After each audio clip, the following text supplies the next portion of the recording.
ऐसा दाव, ऐसा मौका, ऐसा चांस मनुष्य शरीर और फिर ये तत्व ज्ञान, और अब भी तुम पीछे रहोगे। कहते फिर परमात्मा ना संभाले, तुमने कई हजारों वर्षों तक, हजारों युगों तक नहीं संभालेगा, क्योंकि आप रिजेक्ट कर दिए जाओगे कि इतना कुछ होने के बावजूद भी, और फिर अपनी अज्ञानता और अपने ही ज्ञान के ऊपर आधारित होकर के अपने आप ही चले, संत की एक भी नहीं मानी। वही बात सुन लो बच्चों, तुमने मेरी सीख पर, मेरी शिक्षा पर अमल नहीं करा। अब तो अपने लालच वश मेरे शिष्य बने रहे, पर मेरी बात सुन लो, मेरा काला मुंह मत करो, मेरी एक अंतिम पुकार सुन लो तुम। वही बात सुन लो बच्चों, तुमने मेरी सीख पर, मेरी शिक्षा पर अमल नहीं करा। अब तो अपने लालच वश मेरे शिष्य बने रहे, पर मेरी बात सुन लो, मेरा काला मुंह मत करो, मेरी एक अंतिम पुकार सुन लो तुम। अपना आत्मा तुम गड़बड़ ना कर दियो, कदे भक्तान बुला के जबान लाग जाओ, कदे मेरे वाले इस काम में फिर फेल कर दो तुम। नहीं, अपनी भक्ति करो, सब न राम नाम पर ला दो, और वो भी भक्ति की। तो फिर वो दूसरा तरीका, पहले क्या था, या परमात्मा आते हैं एक सुचारू, स्वयं आते हैं या मेरे जैसे दास को भेज देते हैं, ज्ञान वही होता है, परमात्मा विधान वही होता है, अप्लीकेबल वो खुद भी करते हैं, अपने नुमाइंदे रिप्रेजेंटेटिव से भी उसको वो सुचारू करवा देते हैं, लागू करवाते हैं। तो पहले क्या होता था, जैसे शादी ब्याह होया करती है, विवाह होता था तो पूरे गांव में से प्रत्येक, पहले तो चूल्हा नोट होया करता, छोटे घर थे, गांव थे, पूरे के पूरे घर को आमंत्रित करते थे कि आज आपने हमारे घर भोजन खाना है। जिस दिन विवाह होता था बेटे या बेटी का, तो क्या कारण था कि वो सभी भक्ति करते थे, साधना किया करते थे, और इसी प्रकार उन्होंने अपने समागम शुरू किए थे। भाई एक आध्यात्मिक अनुष्ठान भी करते थे, जोत तो अभी भी लगाते, भंडार जब करते हैं ना, ये विवाह शादी में जब जलेबी लाडू बनाते हैं, कहीं रखते हैं, तो जोत अब भी जलाते हैं उसमें। तो अब तो वो लकीर पीट रहे हैं, और आज तुम्हारे खा का ये मैं तुम्हारे खा का आया था, इसलिए वो एक परंपरा बनी। पहले ये उद्देश्य था कि सभी भक्ति करते थे और भक्तों को अपने घर पर बुला के आहार कराया करते थे। तो ऐसे फिर वो कभी उनके होता था, वो भी यही लालच करते थे कि सारे भक्त आवे, भगवान की यहाँ चर्चा चलावे, अन्न खावे, संत को खिलाने का लाभ मिले। तो ये परंपरा चलती चलती फिर इतनी बिगड़ गई, फिर नौते शुरू हो गए। तुम वो न मारे नौता दिया था, मैं भी उनके देखा हूँ, अन्यथा नहीं। तो ये प्रोग्राम तो पहले बिगड़ा हुआ रूप हो गया।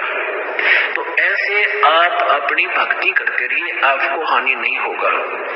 जैसे ये दास आपको मना करता है कि जो कोई धार्मिक अनुष्ठान करते हैं, उपासना करने वाले, वहां आपको नहीं जाना चाहिए, उस दिन आहार नहीं करना चाहिए वहां पर, क्योंकि उस दिन वहां जाने में आपका सहयोग होगा उस शास्त्र विरुद्ध साधना में। अब ये दास जो 13वां वंश है, इसके बाद कोई संत नहीं रहेगा। ये परमात्मा ने ये आधुनिक उपकरण इसलिए बनवाए हैं क्योंकि नकली गुरुओं ने काम बिगाड़े सदा ही।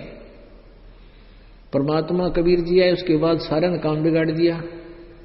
गरीबदास जी को परमात्मा मिले, उन्होंने सही ज्ञान दिया, लेकिन उनके अनुयायियों ने, महंतों ने, पंथों ने, संतों ने उसको उस ज्ञान का कति बट्ठा बैठा दिया।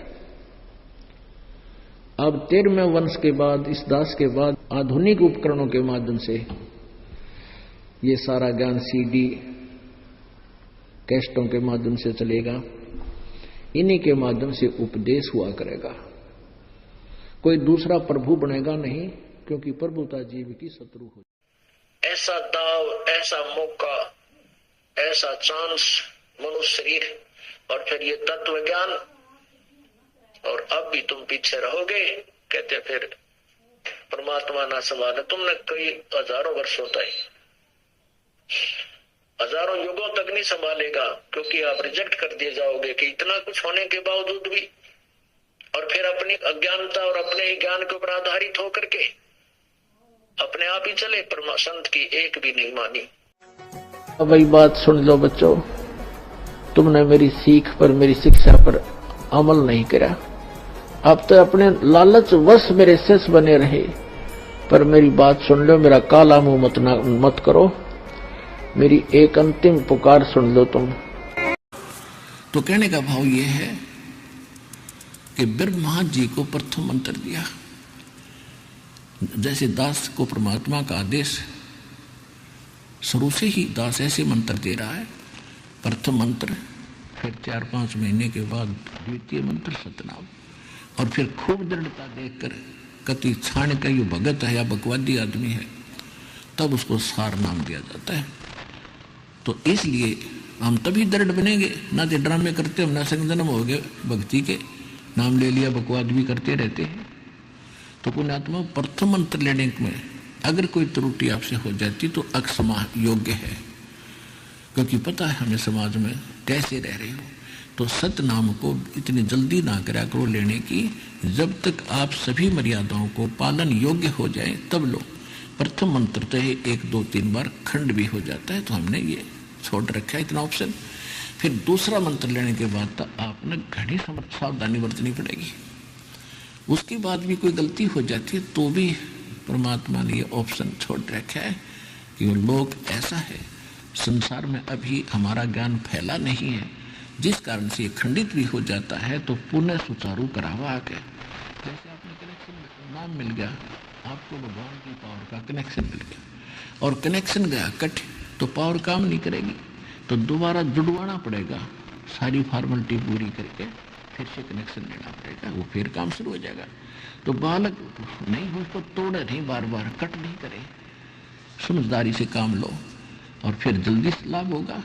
ऐसे टूटा फूटी करते रहोगे तो थोड़ा लेट होगे इस परमात्मा की कृपा प्राप्त करने में।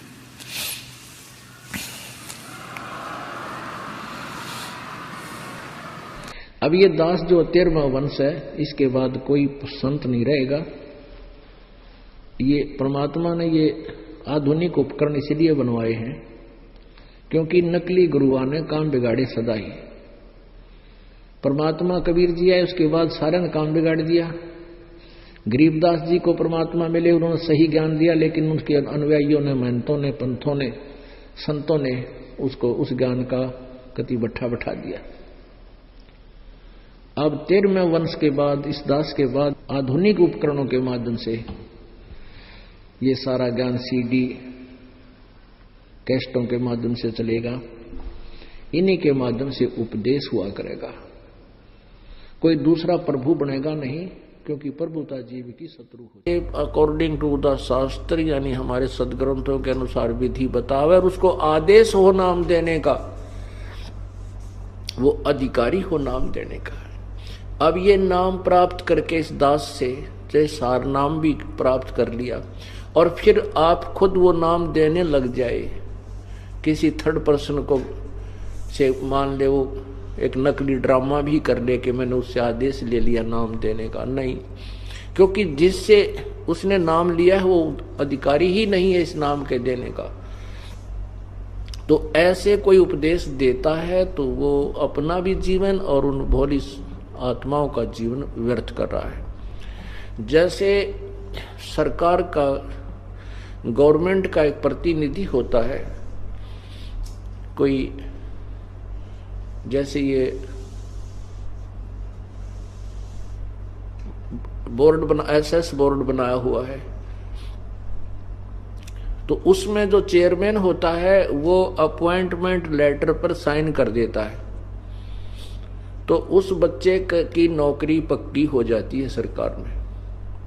और उस अपॉइंटमेंट लेटर में 5-4 पंक्तियां होती हैं, लाइन होती हैं, उसमें लिखा होता है कि you are hereby appointed for the post of such and such, your salary will be such and such, these will be term and condition, और वो नीचे साइन कर देता है चेयरमैन, तो उस लड़के को वो नौकरी प्राप्त होगी। सारे हंस बना दे, और जब तक ऊपर से गुरु हुक्म नहीं करता और वो नाम देश है, वो नरक का बागी है।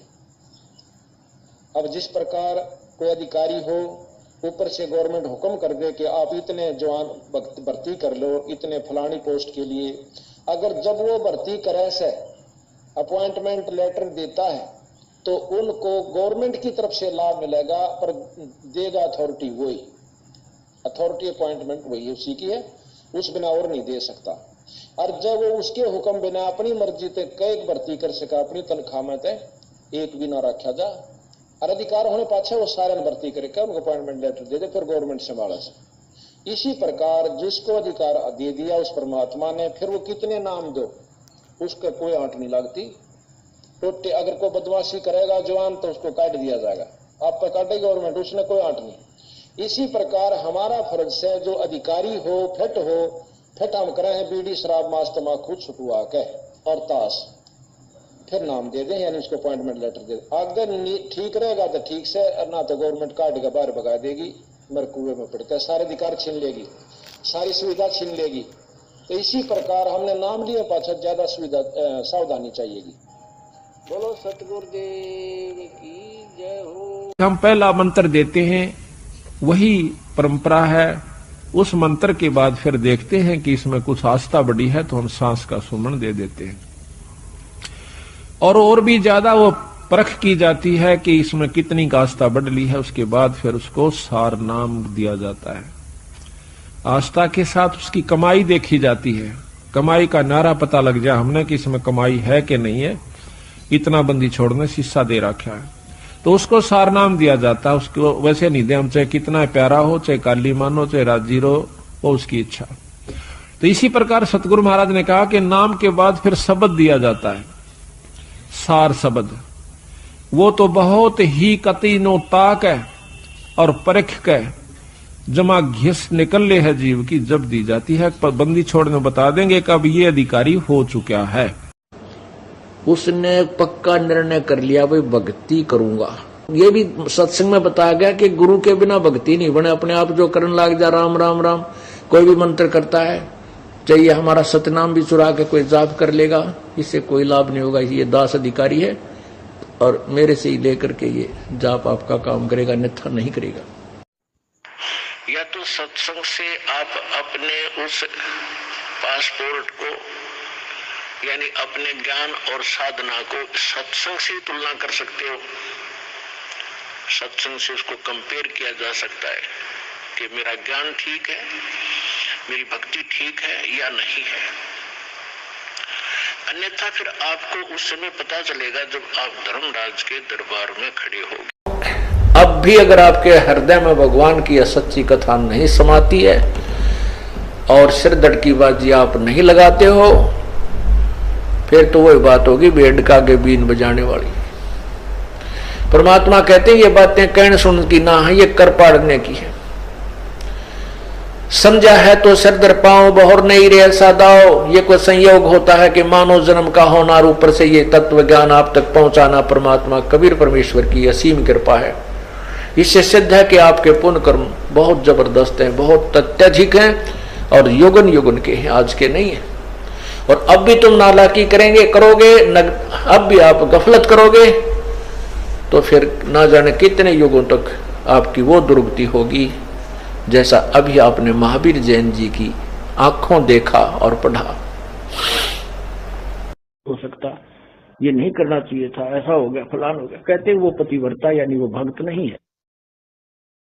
पतिव्रता के उठे नहीं, इस कर्म भ्रम की भूल जो कर्म किया जा रहा है, सतगुरु जो कह रहे हैं उसमें भ्रम पैदा करता है, उसमें अविश्वास करता है, वो दुष्ट आत्मा है। चाहे कितनी दान करे, कितनी भक्ति कर रहा है, नथिंग है उसके पास। जैसे काल उदाहरण दिया था आपको, भगवान की किसी भी क्रिया में हमने विश्वास नहीं